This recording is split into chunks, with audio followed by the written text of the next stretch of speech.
Die arm zonder hand.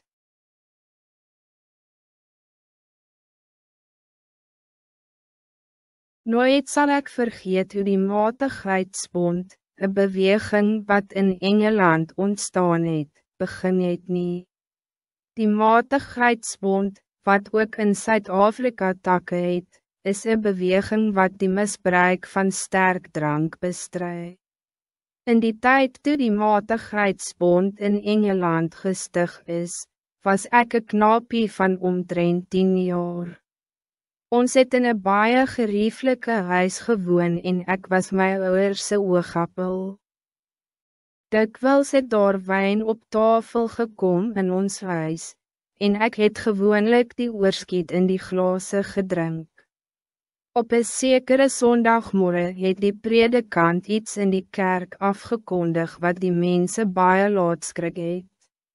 Ek het self nie verstaan wat dit alles was nie, maar die groot mense het daaroor gefluister. Dit was iets van 'n vergadering oor drank wat op 'n sekere aand gehou word. Die aand toe die vergadering gehou moes word, wou ek ook gaan.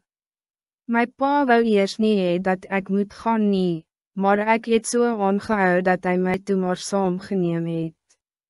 Daar was allerhande soorte mense bij die vergadering, ook 'n paar dronkes. Selfs die kantienhouer en 'n klomp van sy vriende was daar.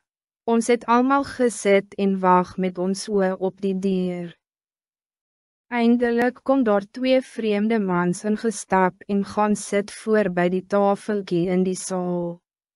Die jongste een het soos 'n predikant gelyk, maar dit was die oudste een wat my aandag die meeste getrek het. Sy breë bors en sy lengte het hom amper soos 'n reus laat lyk.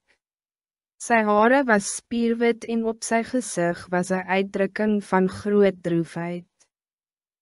Nadat die jong predikant die vergadering met gebed geopen het, het hy vertel dat daar mense is wat 'n matigheidsbond wil stig, en dat daar 'n klein gedrukte kaartjie op die tafel is wat mense na afloop van die vergadering kan kom teken as belofte. Dat hulle nie sterk drank sou gebruik nie. Hy het gevra of iemand iets wou vra of sê, en een van die voormanne het opgestaan, en gesê dat net mal mense met so 'n beweging iets te doen sou wil hê. En die kantienhouer en sy vriende het hard geklap, en die woorde van die spreker toegejuig. Die ou man bij die tafeltjie het doodstil gesit, en dit alles aangehoor. Toe staan hy op en begin praat met 'n stem wat bewe. 'n Mens kon 'n speld oorval as hy stil bly. My vriende, het hy begin, ek is vreemd hier in julle dorpie, maar ek hoop ek kan julle vriende noem. Daar het 'n nuwe ster opgegaan, en daar is hoop in die donker nag waarin ons land verkeer, nou dat mense hierdie matigheidsbond wil stig. Iemand het net nou gesê dat ek 'n gek is, omdat ek bij die matigheidsbond aangesluit het. Dit is niet so nie. Ek het hierheen gekom om iets te doen. Luister toch na my. Ek is 'n ou man wat alleen staan, op die eind van my lewenspad. Daar is 'n diepe smart in my hart. Ek is 'n man sonder vriende, sonder huis, sonder vrou of kinders. Maar dit was niet altijd so nie. Ek het teen daardie tyd al so jammer vir die arme man gekry, dat ek net wou huil. En toe ek opkyk, sien ek my pa se oë is ook vol trane, en ek sien ander mense wat sakdoeke na hulle oë bring. Nee, my vriende, gaan hy voort, dit was niet altijd so nie. Lang gelede het ek 'n moeder gehad. Sy het met 'n gebroken hart in haar graf gegaan. Ek het 'n vrou gehad, lief, en sag, en goedhartig. Sy het 'n edel hart gehad, maar ek het dit vertrap. Lang gelede het ek 'n goeie, dapper seun gehad, maar ek het hom uit my huis uitgejaag. Ek verlang om te weet of hij nog lewe. Ek het 'n kinkie gehad, 'n pragtige blommiekie, maar hierdie hand het dit vernietig. En nou is my kinkie by hom wat die kindertjies lief het. Moenie skrik nie, vriende. Ek is nie 'n moordenaar nie, maar ek sal julle vertel wat gebeur het. Mag God my vergewe vir die verwoesting wat ek op myself en my dierbares gebring het. Ek was eenmaal 'n dwaas, en het bedrieglike lig gevolg wat mij na die verderf gelei het die ou man verder gegaan. Ek was 'n groot dwaas, toe ek my dierbare vrou en kinders aan die drankduiwel opgeoffer het. Van eerbaarheid en oorvloed, het ek myself in verachting en armoede gedompel, en ek het my huisgesin saamgesleep in die ellende in. Ek het gesien hoe dat my vrou gedierig zwakker en zwakker geword het. Dikwels het ek haar vir dae aan alleen laat bly, terwijl ek met my maats by die kantienhouer gaan plesier hou het. Sy het nooit gekla nie, al moes sy ook dikwels sonder kos bly. Op 'n sekere nuwejaarsdag het ek laat thuis gekom, bijna dood van die koue kry ek haar voor die kachel, waarin nagenoeg geen vuur was nie. Ek vra toe kos, maar sy bars in trane uit en sê, daar is niks in die huis nie. Ek het haar toegebied om my kos te gee. Sy kyk my met betraande oë aan en wou net praat, toe ons kinkie in sy bekkie van honger begin huil. Sy sê toe vir my, ja mis, ons het nie 'n stukkie kos nie. Ons het die laaste paar dae al niks om te eet nie. Ek het ook niks om vir my kinkie te gee nie. My man, jy was altijd so goed vir my. Moet ons dan nou van honger sterwe? Die droewige en smeekende gesig van my vrou en die gekerm van ons kinkie, het my woedend gemaakt. En ek, ja ek, gee haar 'n geweldige hou in die gezicht, en sy val vooroor in die vuur. 'n helse woede kook in my binneste en dit word al hoe erger, toe ek besef dat ek 'n verkeerde ding gedoen het. Ek het my vrou nog nooit voorheen geslaan nie, maar nou word ek gedryf deur 'n duiwelse mag. Waggelend buik ek vooroor en gryp haar aan haar hare. God van genade, ja mis. Gil sy en kyk my met smeekende oë aan, moet ons toch nie doodmaak nie. Laat staan toch vir Willie. Toe sy dit sy hardloop sy na sy bekkie, gryp hom in haar arms en druk hom styf vas. Ek pak haar toe weer aan die hare beet, en sleep haar na die deur, en smijt haar met kind en al in die sneeuwstorm uit. Met 'n duiwelse, stamp ek die deur toe, terwijl sy smeekend en kermend met ons arme kindjie in die sneeuw lê. Maar my werk was nog niet klaar nie hoegenaamd nie. Ek stap na die bed van ons oudste seentjie en ruk hom in sy slaap, uit sy bed.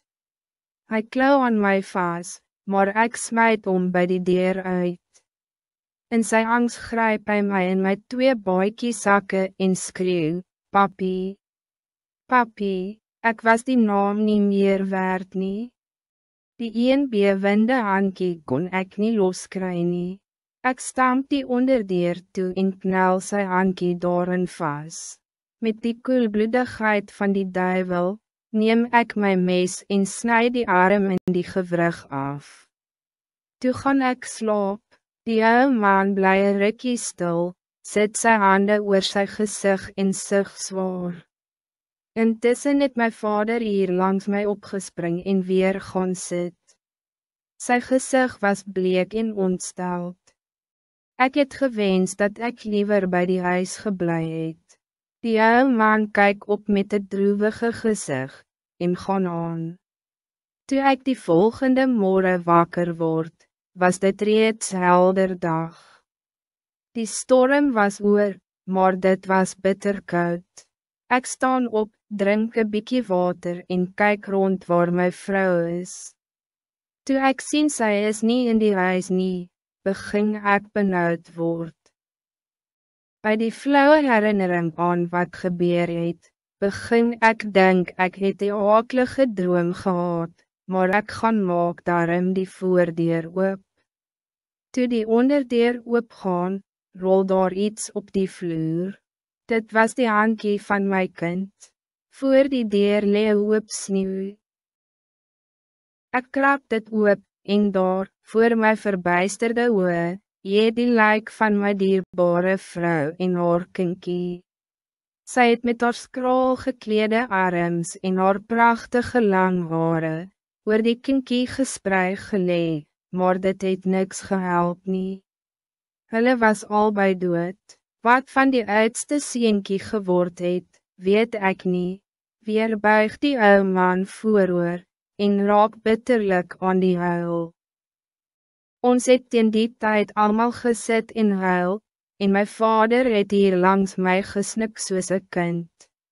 Na 'n rukkie gaan die ou man verder. Ek is gevangen geneem, en vir 'n lang tyd, was ek al van my verstand af. Maar toe ek daar regkom, is ek gevonnis tot 10 jaar tronkstraf. Die smart wat ek daar uitgestaan het, was vreselijk, maar geen lyding was so vreselijk als die kwelling van my gewete nie. Vandag is ek nie mal nie, en ek wil ook niemand hinder nie. Maar solang soos ek lewe, wil ek probeer om ander te waarsku teen die misbruik van drank, zodat hulle nie die pad moet bewandel wat my, en so baie ander verongeluk het nie. Na 'n verdere stilte, vra hy meteens of daar nou iemand is wat die kaartjie wil kom teken, dat hy die Here Jezus beloof om nooit sterk drank te gebruik nie. My vader staan dadelijk op, en loop na die tafel en neem die kaartjie in sy hand. Terwijl het traan van die ou man op die papier val, sê hy vir my pa, teken jou naam daar, jongman, teken dit. Die engele in die hemel zal dit teken as hulle mag, en ek sal my naam 10.000 maal in bloed teken, as dit maar net my verlore dierbares aan my kon terugbring. My vader buig, en teken sy naam, Mortimer Watson. Die ou man vrywe sy oë, en kyk weer na my vader se naam. Sy gezicht word bleek en dan weer bloedrooi. Dit is, nee, dit kan nie wees nie, maar dit is toch vreemd, mompel hy, en draai na my vader. Meneer, vervolg hy, verskoon my, maar dit was die naam van my eie oudste seentjie. My vader bewe soos 'n riet, steek sy linkerarm uit na die ou man, en albei was vir 'n oomblik stom van verbasing. My vader se linkerarm was sonder hand. My vader kyk die ou man vas in die oë, en toe val hulle in mekaar se arms met die woorde, my eie, liewe seun, my dierbare vader. Hulle het so gehuil, dat dit gelyk het of hulle nooit weer kon ophou nie. En ons het allemaal saam gehuil. Ek moet God eers dank vir hierdie blye ontmoeting, sê die ou man eindelijk, en kniel daar by die tafel neer. Nooit in my lewe, het ek 'n mens so hoor bid nie. Toe hy, amen, sê, het allemaal wat in die saal was, die belofte kaartjie geteken, en daarna huis toegegaan. Die ou man is nou lang al dood, maar die les wat hy daardie dag vir sy kleinseun geleer het, sal nooit vergeet word nie. Daar is inrigtings waar mense met baie goeie bedoelings diegene probeer help, wat aan drank of verdowingsmiddels verslaaf is. Die hele program is echter op sielkunde gebaseer, met geen plek vir godsdienst of Christus nie. Skynbaar behaal hulle toch sukses, en baie dink dan dat dit bewys dat oorwinning sonder God moontlik is. Al wat bereik wordt, is een reformatie. Die Heere Jezus het gesê, jy moet weergebore word. So een reformatie is niet altijd permanent nie, maar als zou dit permanent wees, het dit net vir die lewe nut. Die basiese behoefte van die mens is het dors na God, weens die mense gevallen toestand. Die mens het nie net oorwinning oor sonde nodig nie, maar vergifnis van sonde. Reformatie sluit nie vergifnis in nie. Maar die mens moet nie net deur vergifnis, toegang tot die hemel verkry nie. Hy moet ook een nieuwe natuur, die goddelike natuur, verkry, om hom in staat te stel om die hemel te kan geniet. Reformatie se tekortkomings is dus dat dit dikwels tydelik is, en die persoon is gedierig op sy eie kracht toegewys. Daar is geen vergifnis van sondes van die vorige lewe nie, en dit maak nie die persoon geskik om die hemel te geniet nie, want hy het nog sy sondige natuur. Maar daar is nog een ander groot nadeel van een reformatie. Die persoon kry een gevoel van selfvoldaanheid, wat vir hom laat dink dat hij niet so swak of so sleg is nie. Alle sonde kan slechts oorwin word, as die persoon as sondaar sy toevlug tot God neem, en vergifnis ontvang op grond van Christus se kruisdood. So word ons wedergebore, en die Heilige Gees het dan in ons kom woon. Deur sy krag kry ons oorwinning, dit is vir tyd en vir ewigheid. Want ons verkondig nie onsself nie, maar Christus Jezus as Heere en onsself as julle diensknegte om Jezus ontwil, 2 Korintiërs 4 vers 5.